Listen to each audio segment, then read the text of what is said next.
Good morning from Fast Company. Here's our daily look into what's driving today's creative business leaders. Remote and hybrid workers work less on Fridays. It's hurting collaboration. By Christos Makridis. I'm a labor economist who studies how technology and organizational change affect productivity and well-being. In a study published in an August 2025 working paper, I found that the way people allocate their time to work has changed profoundly since the COVID-19 pandemic began.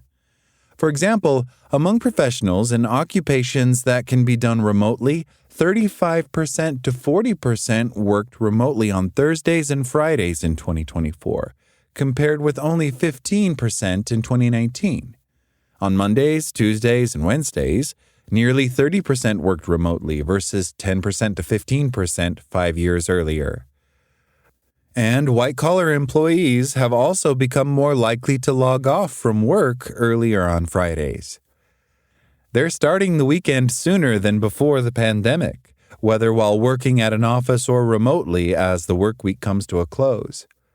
Why is that happening? I suspect that remote work has diluted the barrier between the work week and the weekend, especially when employees aren't working at the office. The changing rhythm of work. The American Time Use Survey, which the U.S. Labor Department's Bureau of Labor Statistics conducts annually, asks thousands of Americans to recount how they spent the previous day, minute by minute. It tracks how long they spend working, commuting, doing homework, and caregiving. Because these diaries cover both weekdays and weekends and include information about whether respondents could work remotely, this survey offers the most detailed picture available of how the rhythms of work and life are changing. This data also allows me to see where people conduct each activity, making it possible to estimate the share of time American professionals spend working from home.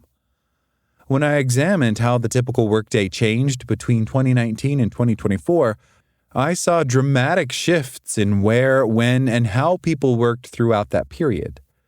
Millions of professionals who had never worked remotely suddenly did so full-time at the height of the pandemic. Hybrid arrangements have since become common. Many employees spend 2 or 3 days a week at home and the rest in the office. I found another change. From 2019 to 2024, the average number of minutes worked on Fridays fell by about 90 minutes in jobs that can be done from home. That change accounts for other factors, such as a professional's age, education, and occupation. The decline in employees with jobs that are harder to do remotely was much smaller.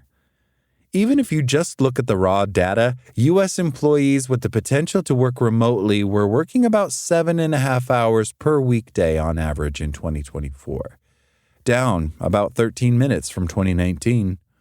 These averages mask substantial variation between those with jobs that can more easily be done remotely and those who must report to the office most of the time. For example, among workers in the more remote-intensive jobs, they spent 7 hours, 6 minutes working on Fridays in 2024, but 8 hours, 24 minutes in 2019.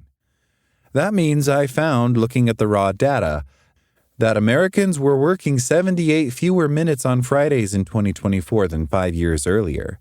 And controlling for other factors, e.g. demographics, this is actually an even larger 90% difference for employees who can do their jobs remotely. In contrast, those employees were working longer hours on Wednesdays. They worked 8 hours, 24 minutes on Wednesdays in 2024, half an hour more than the 7 hours, 54 minutes logged on that day of the week in 2019.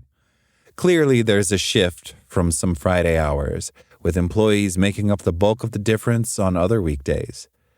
Fridays have long been a little different. Although employees are shifting some of this skipped work time to other days of the week, most of the reduction, whether at the office or at home, has gone to leisure. To be sure, Fridays have always been a little different than other weekdays. Many bosses allowed their staff to dress more casually on Fridays and permitted people to depart early long before the pandemic began. But the ability to work remotely has evidently amplified that tendency. This informal easing into the weekend, once confined to office norms, can be a morale booster, but as it has expanded, it's become more individualized through remote and hybrid arrangements. Those workers in remote-intensive occupations who are single, young, or male reduced their working hours across the board the most relative to 2019, although their time on the job increased a bit in 2024. The benefits and limits of flexibility. There are a few casual studies on the effects of remote work on productivity and well-being in the workplace, including some in which I participated. A general takeaway is that people tend to spend less time collaborating and more time on independent tasks when they work remotely. That's fine for some professions, but in roles that depend on frequent coordination, that pattern can complicate communication or weaken team cohesion. Co-location, being physically present with your colleagues, does matter for some types of tasks. But even if productivity doesn't necessarily suffer, every hour of unscheduled independent work can be an hour not spent in coordinated effort with colleagues. That means what happens when people clock out or log off early on a Friday, whether at home or at their office, depends on the nature of their work. In occupations that require continuous handoffs, such as journalism, healthcare, or customer service, staggered schedules can actually improve efficiency by spreading coverage across more hours in the day. But for employees in project-based or collaborative roles that depend on overlapping hours for brainstorming, review, or decision-making, uneven schedules can create friction.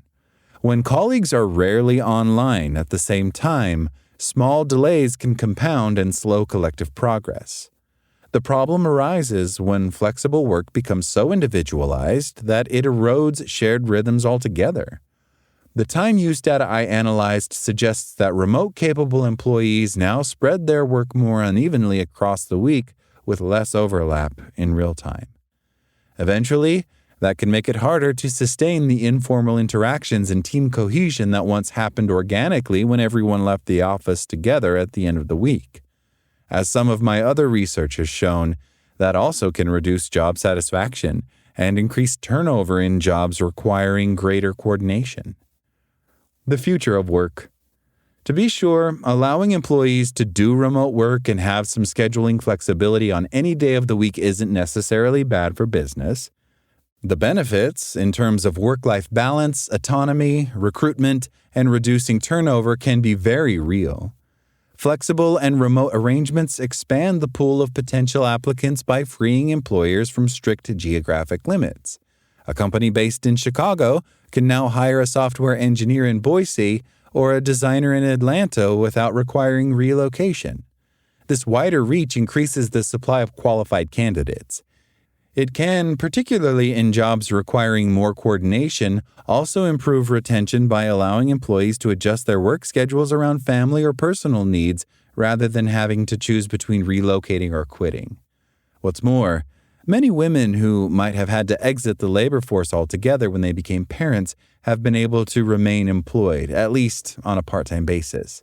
But in my view, the erosion of Fridays may go beyond what began as an informal tradition, leaving the office early before the weekend begins. It is part of a broader shift toward individualized schedules that expand autonomy but reduce shared time for coordination. Christos Makridis is an associate research professor of information systems at Arizona State University, Institute for Humane Studies. That's all today from Fast Company. Talk to you tomorrow.